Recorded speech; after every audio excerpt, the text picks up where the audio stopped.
গণিতের সমস্যায় তোমাদের সকলকে স্বাগত। আজ আমরা ক্লাস 7 এর মডেল অ্যাক্টিভিটি টাস্কটা করব গণিত বিষয়। চলো দেখে নিই একের দাগে কি কি অঙ্ক রয়েছে। ক্লাস 5 এর পঞ্চম শ্রেণী একের ক নাম্বারটিতে রয়েছে কি রয়েছে, বলা রয়েছে 1/2 মানে 1/2 প্লাস 1/3। এই যোগফলের লব কত হবে?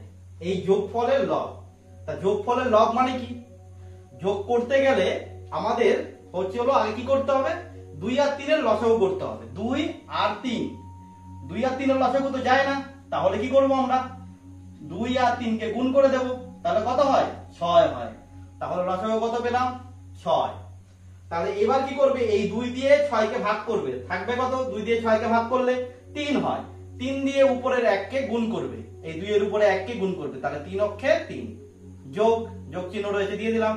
এইবার এই 3 দিয়ে 6 কে ভাগ করবে, 3 দিয়ে 6 কে ভাগ করলে হয় 2। এবার এই 2 দিয়ে উপরে 3 এর উপরে 1 কে গুণ করবে, হয়ে গেল 2 অক্ষে 2। এবার তাহলে কি করব, 3 আর 2 যোগ করলে হবে 5 আর নিচে আছে 6। তাহলে আমাদের কোশ্চেনে কি বলেছে, এই যোগফলের মানে 1/2 এবং 1/3 এর যোগফলের লব কত? লব মানে উপরের রাশিটাকে আমরা বলবো লব আর নিচের রাশিটাকে বলবো হর। তা লব কত? লব হলো 5।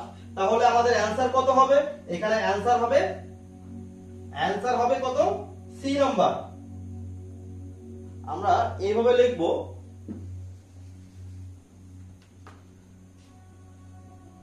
অ্যানসার আমরা দেব সি মানে 5, মানে হলো 5। বুঝতে পারলে?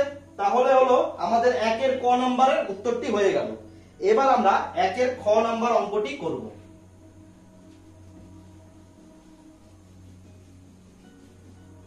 দেখো খ নাম্বারটিতে কি রয়েছে, খ নাম্বারটিতে রয়েছে 3 প্লাস মানে 3 যোগ 1/7।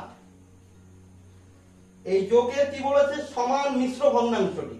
আচ্ছা মিশ্র ভগ্নাংশ তার মানে কি, দেখো এটাকে কি করতে পারি আমরা একবারে, দেখো এটার নিচে কিছু নেই মানে 1 আছে, লসাগু করে করতে পারি। তাহলে 1 আর 7 এর লসাগু কত হবে 7। এবার এই 1 দিয়ে কি করবে, কিছু 7 কে ভাগ করবে, ভাগ করলে কত হবে 7। 7 দিয়ে 21 কে গুণ করবে, 7 দিয়ে 3 কে গুণ করবে, 3 কে গুণ করলে পাবে হলো 21। তারপরে যোগ চিহ্ন আছে বসিয়ে দিলাম। এবার এই 7 দিয়ে 7 কে ভাগ করো, কত হবে 1। 1 দিয়ে উপরে 1 কে গুণ করো, তাহলে হলো কত, 1 দিয়ে 1 কে গুণ করলে 1। তাহলে 21 আর 1 যোগ করলে কত হবে 22, নিচে কত 7। এবার তোমাদের কি করতে হবে, তোমাদের বলেছে মিশ্র ভগ্নাংশ। মিশ্র ভগ্নাংশ মানে এইভাবে যদি আমরা রেখে দেই তাহলে এটা হবে অপ্রকৃত ভগ্নাংশ। তাহলে আমরা কি করব, এই 22টাকে এইভাবে এদিকে নিয়ে আসবো, ভাগ করব। 3 7 21 থাকলো কত 1। এই 1টাকে এখানে বসাবে আর যা দিয়ে ভাগ করেছিল সেটা এখানে আনবে। তাহলে কত হলো 3 পূর্ণ 1/7। তাহলে তোমাদের অ্যানসার কি আসবে, অ্যানসার আসবে 3 পূর্ণ 1/7। কত নাম্বার অ্যানসারটি হবে, ডি নাম্বার অ্যানসারটি হবে কত, 3 পূর্ণ 1/7। তাহলে তোমাদের একের খ নাম্বার দাগের অঙ্কটি হয়ে গেল। এবার আমরা একের গ নাম্বার দাগের অঙ্কটি করব।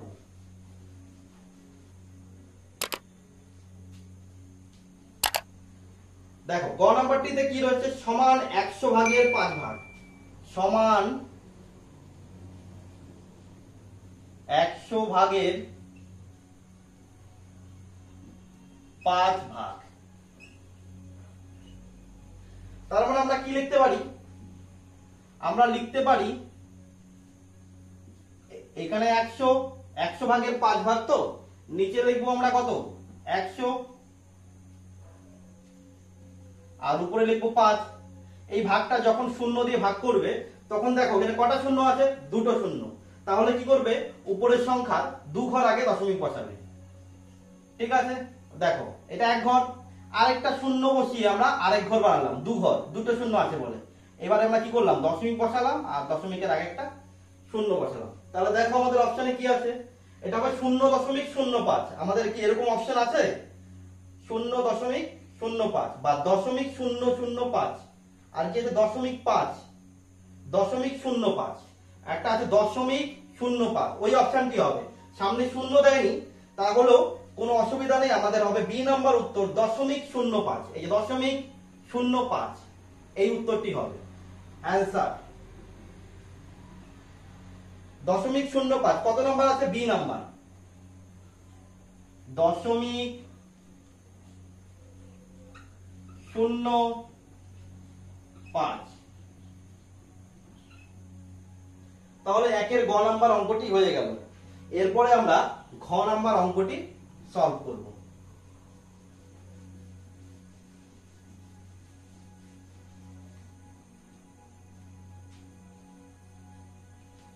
দেখো ঘ নাম্বার অঙ্কটিতে কি রয়েছে, একটা চিত্র দেওয়া রয়েছে, এইভাবে অ্যারো চিহ্ন দেওয়া আছে, আর এইভাবে দেওয়া আছে হলো একটা ছেদ বিন্দু। তাহলে এই চিত্রটিতে কি কি আছে দেখো, এটা হলো যার একটা মুখ থাকবে তাকে আমরা রশ্মি বলবো। তাহলে এই চিত্রে কয়টা মুখ পাচ্ছি? দুটো মুখ, তাহলে কি রশ্মি পাবো দুটো। আর কি আছে? ছেদ বিন্দু কি দুইটা জায়গায়, দুইটা রেখা কি করেছে? একটা জায়গায় মিলিত হয়েছে, তার মানে ছেদ বিন্দু পাবো আমরা একটা। তাহলে উত্তর কোনটি হবে? বি নাম্বার উত্তর হবে, অ্যান্সার হবে বি নাম্বার। বি নাম্বারটির উত্তর কি হবে? দুটি রশ্মি ও একটি ছেদ বিন্দু। লিখবো দুটি রশ্মি ও একটি ছেদ বিন্দু হলো। তাহলে একের ঘ নাম্বার উত্তরটি আমাদের হয়ে গেল। তাহলে একের দাগের যে চারটি অঙ্ক ছিল সেটি আমাদের সলভ হলো। এরপর আমরা দুইয়ের দাগের অঙ্কগুলো সলভ করব।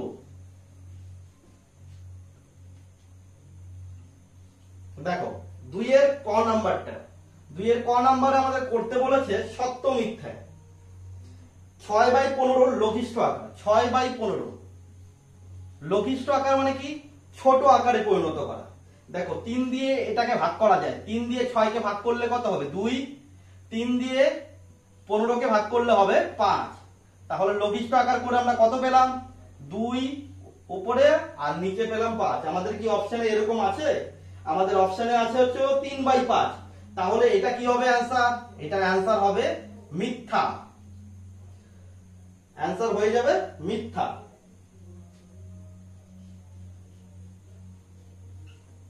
তারপর দুইয়ের খ নাম্বার অঙ্ক। খ নাম্বারটা বলেছে কি? দুইয়ের খ নাম্বারে বলেছে একটি বর্গাকার চিত্রের একটি বাহুর দৈর্ঘ্য। বর্গাকার চিত্রের একটি বাহুর দৈর্ঘ্য, একটি বাহুর দৈর্ঘ্য সমান সমান কি আছে? পরিসীমা ভাগ বর্গাকার চিত্রের পরিসীমা ভাগ 4। বর্গাকার চিত্রের পরিসীমা ভাগ 4। এইভাবে 4 মানে হলো ভাগ 4, ভাগ 4। তাহলে আমাদের বলতে হবে এটা সত্য না মিথ্যে।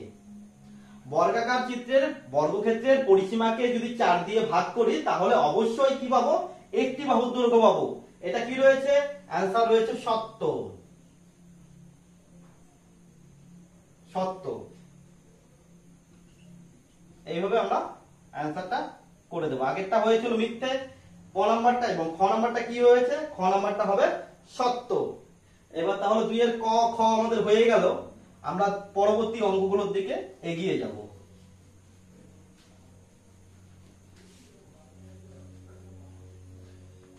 দুইয়ের গ নাম্বার। গ নাম্বারটিতে কি রয়েছে? 100টি বোতাম বর্গাকারে সাজালে প্রতি সারিতে বোতাম সংখ্যা হবে 9টি। বর্গাকারে সাজাতে বলেছে। বর্গাকারে সাজানো মানে কি? বর্গাকারে সাজানো মানে এটাকে রুট করে দিতে হবে। তাহলে কি আমরা যদি করি, এটাকে ভাঙলে পরে কি হবে? দেখো 100কে যদি আমরা উৎপাদকের সাহায্যে ভাঙি লসাগুর মতো করে, তাহলে কি হবে? 5 দুগুণ 10, আরেকটা শূন্য বসিয়ে দেবো। 5 দিয়ে করলে 4 5 20, আবার কি 2 4 কে করলে 2 দুগুণ 4, তাহলে কি পেলাম? 5 × 5 × 2 × 2, তাই তো? তাহলে এই রুট থেকে যদি ভেঙে নিয়ে আসি, তাহলে দুটো 5 এর মধ্যে একটা 5 চলে আসবে, একটা 5 হবে, এবং দুটো 2 এর মধ্যে একটা 2 হবে, ইনটু দুটো 2 এর মধ্যে একটা 2। তাহলে কত পেলাম? যদি আমরা কি করি, বর্গাকারে সাজাই, তবে কত পাবো? 100কে বর্গাকারে সাজালে পরে 10টি করে পাবো। তাহলে আমাদের কি হবে অ্যান্সার? অ্যান্সারটি এখানে হয়ে যাবে, একটি সারিতে বোতাম থাকবে 9টি। তাহলে এটা ভুল, মিথ্যে আছে, কারণ আমাদের অ্যান্সার হবে কত? 10টি।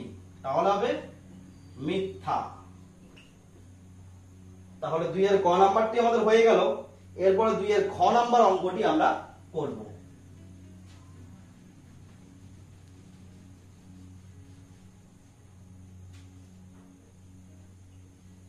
দেখো 2 এর ঘ নাম্বার অঙ্কটিতে কি রয়েছে? 10 ভাগ 5 সমান সমান 5 ভাগ 10। তার মানে দুই দিকে দুটো ভাগ আছে, আমাদের দেখতে হবে দুই দিকে দুটো ভাগ সমান কিনা। আমরা এখানে কি লিখবো? বা লিখবো, উপরে লিখবো 10, এই ভাগের চিহ্নের আগে গিয়ে 10 আছে, তাহলে উপরে লিখবো 10, নিচে লিখবো 5, সমান সমান দেব। এখানে উপরে লিখবো 5, নিচে লিখবো 10। দেখো 5 দিয়ে 10 কে কাটলে কত হয়? 5 অক্ষে 5, 5 দুগুণ 10। এই 5 দিয়ে 10 কে যখন করবো, 5 অক্ষে 5, 5 দুগুণ 10। তাহলে কি পেলাম? উপরে 2 নিচে 1, আর এখানে কি পেলাম? উপরে 1 নিচে 2। তাহলে দুটো কি সমান সমান হচ্ছে? সমান সমান কি হচ্ছে? হচ্ছে না, তাহলে নট ইকুয়াল টু। কিন্তু এখানে আছে কি ইকুয়াল টু, মানে দুটো যেহেতু কি সমান না, এটা 2/1, এটা 1/2, দুটো তো সমান না, তাই কি হলো? সমান না বলে আমরা এইভাবে কেটে দিলাম। তার মানে কি আমাদের এখানে দেওয়া কি ছিল? দুটো সমান সমান দেওয়া ছিল, তার মানে এটা কি সমান সমান হবে না। তাহলে আমাদের উত্তরটা কি আছে?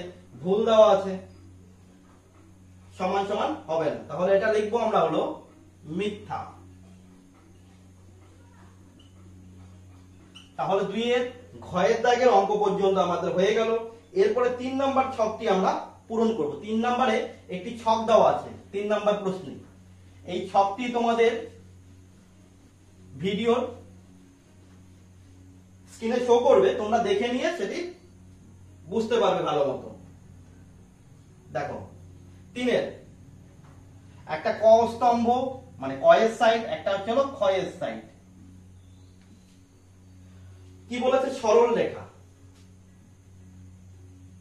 সরল রেখা। আচ্ছা, সরল রেখা এখানে যে খ সাইডে যেগুলো আছে তার মধ্যে কোনটি হবে? আমরা একবারে উত্তরটি লিখবো। সরল রেখা কি হবে?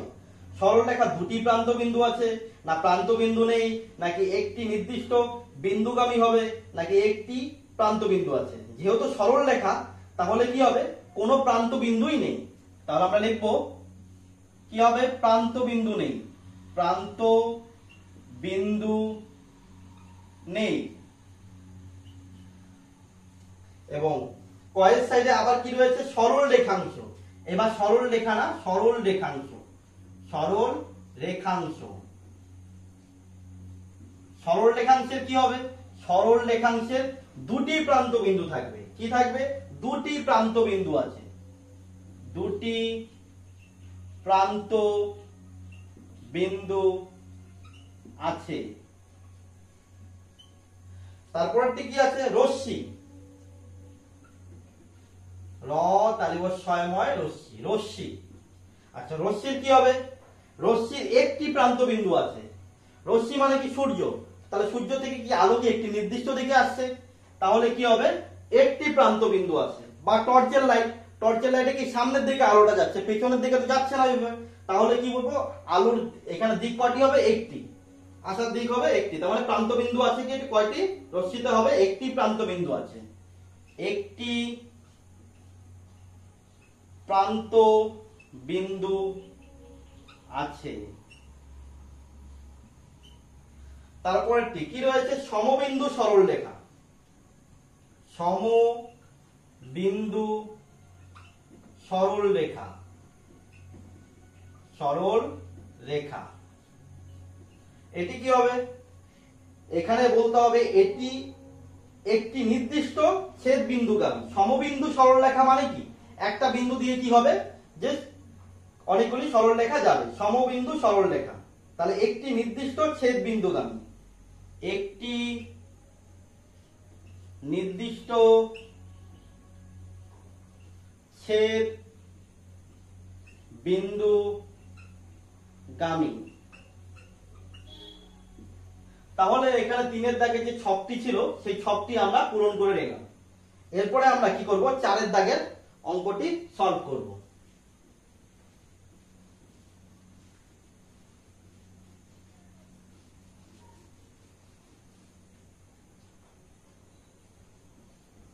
আচ্ছা, 4-এর দাগে কি বলা রয়েছে, 4-এর দাগের ক নাম্বার অঙ্কটিতে বলা রয়েছে তুমি বাসে চেপে স্কুলে যাচ্ছ, কন্ট্রাক্টর কে 20 টাকা দিলে, তিনি তোমাকে 15.50 টাকা ফেরত দিল। তাহলে কন্ট্রাক্টর কত টাকা নিলেন? কন্ট্রাক্টর কত টাকা নিলেন? কন্ট্রাক্টর তো না, কন্ডাক্টর।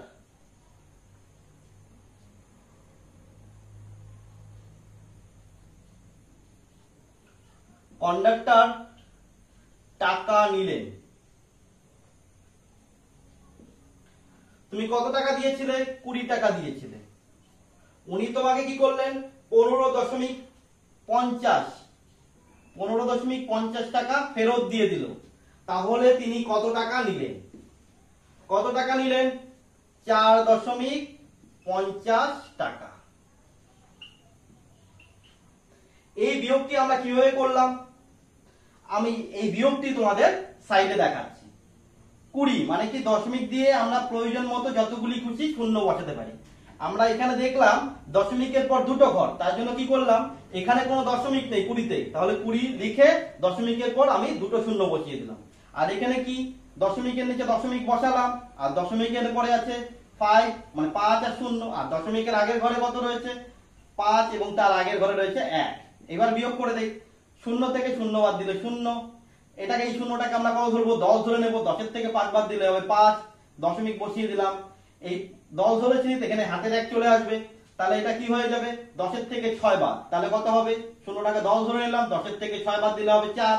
এখানেও যেহেতু 10 ধরেছি তাহলে 1 চলে আসবে এখানে, তাহলে এই একটা হয়ে যাবে, 1-এর সাথে 1 যোগ করে হাতের একটা 2, তাহলে 2-এর থেকে 2 বাদ দিলে 0। তার মানে কত হবে? বাঁদিকে আমরা কি শূন্যটাকে ধরবো না, তাহলে কি ধরবো? 4.50। তাহলে কন্ডাক্টর টাকা নিয়েছেন বাস ভাড়া বাবদ কত টাকা? 4.50 টাকা। এখানে তোমাদের কি 4-এর ক নাম্বার অঙ্কটি হয়ে গেল।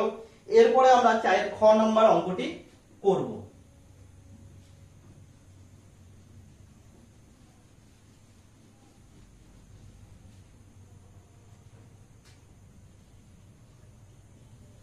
দেখো খ নাম্বার অঙ্কটি, খ নাম্বার অঙ্কটিতে বলেছে একটি আয়তকার খেলার মাঠের দৈর্ঘ্য 50 মিটার।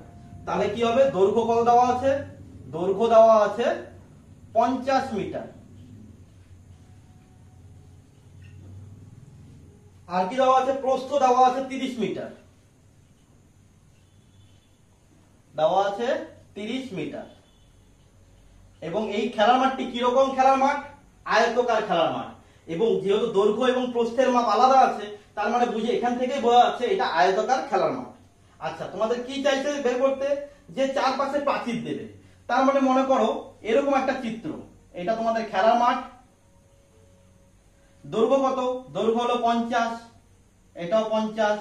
আর প্রস্থ কত? প্রস্থ বলতে এই সাইডটা, এটা কি হবে? 30। এবং কি বলেছে? খেলার মাঠে কি করবে? চারপাশে প্রাচীর দেবে। প্রাচীর কোন দিক দিয়ে দেয়? 4 সাইড দিয়ে দেয়, তাই না? প্রাচীর কোন দিক দিয়ে দেয়? প্রাচীর দেবে 4 সাইড দিয়ে। এই 4 সাইড দিয়ে দেওয়া মানেটা কি? আমাদের প্রাচীরের দৈর্ঘ্য নির্ণয় করতে বলেছে। এই চারপাশে প্রাচীর দেওয়া মানেই হলো এই মাঠটির পরিসীমা বের করতে বলেছে। তাহলে আমরা লিখতে পারি প্রাচীরের দৈর্ঘ্য। সুতরাং প্রাচীরের বা প্রাচীরের, এখানে কি দেওয়া আছে? এখানে দেওয়া আছে প্রাচীরের, সরি প্রাচীর না, কথাটা হচ্ছে পাঁচিল। পাঁচিলের দৈর্ঘ্য বা আয়তকার মাঠটির পরিসীমা।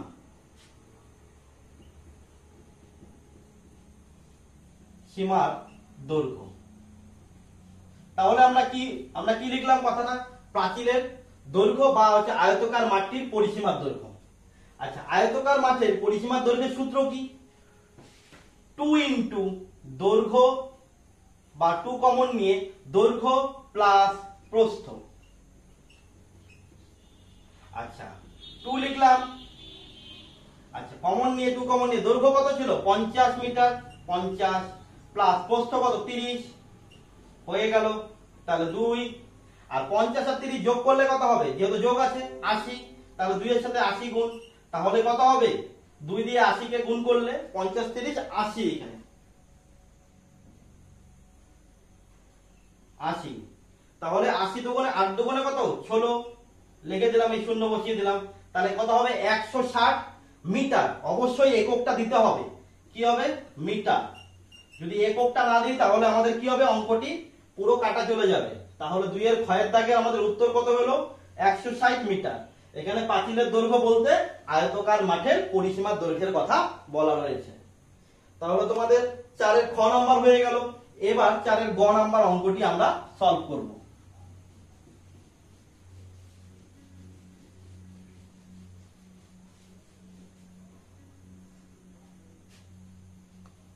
আচ্ছা, গ নাম্বার অঙ্কটিতে কি রয়েছে? একটা সরল করতে বলা রয়েছে। কি দেওয়া রয়েছে সরলে? সরলটিকে আমরা আগে প্রথমে তুলে নিই। সেকেন্ড ব্র্যাকেটের ভিতরে কত রয়েছে? 50, তারপরে মাইনাস কমন নিয়ে ফার্স্ট ব্র্যাকেটের ভিতরে 2 মানে 2 প্লাস 3 ফার্স্ট ব্র্যাকেট ক্লোজ, তারপরে সেকেন্ড ব্র্যাকেট ক্লোজ, তারপরে রয়েছে যোগ 15, তারপরে থার্ড ব্র্যাকেট কমপ্লিট করে দিয়ে ভাগ দিয়ে রয়েছে 12। এই রয়েছে প্রশ্নটি, মানে সরল করতে বলা রয়েছে। আমরা করে নিই। সরল করতে গেলে তোমাদের খেয়াল করতে হবে বন্ধনীর কাজটা আগে করতে হবে। প্রথমে কোন বন্ধনী? আগে আমাদের ফার্স্ট ব্র্যাকেট বা প্রথম বন্ধনীর কাজ করতে হবে। তাই বাদ বাকিগুলো লিখে দেব। ফার্স্ট বন্ধনীর মধ্যে কি রয়েছে? ফার্স্ট ব্র্যাকেটের ভিতরে 2 আর 3 যোগ অবস্থায় রয়েছে। 2 আর 3 যোগ অবস্থায় করলে কত? 5 যোগ করে বসিয়ে দিলাম, হয়ে গেল। সেকেন্ড ব্র্যাকেট ক্লোজ, তারপরে প্লাস মানে যোগ 15, তারপর থার্ড ব্র্যাকেট ক্লোজ করে দিয়ে ভাগ দিয়ে আমরা 12 কে লিখে দিলাম। এবার কি করব? থার্ড ব্র্যাকেট বসাবো, সেকেন্ড ব্র্যাকেট আর বসাবো না।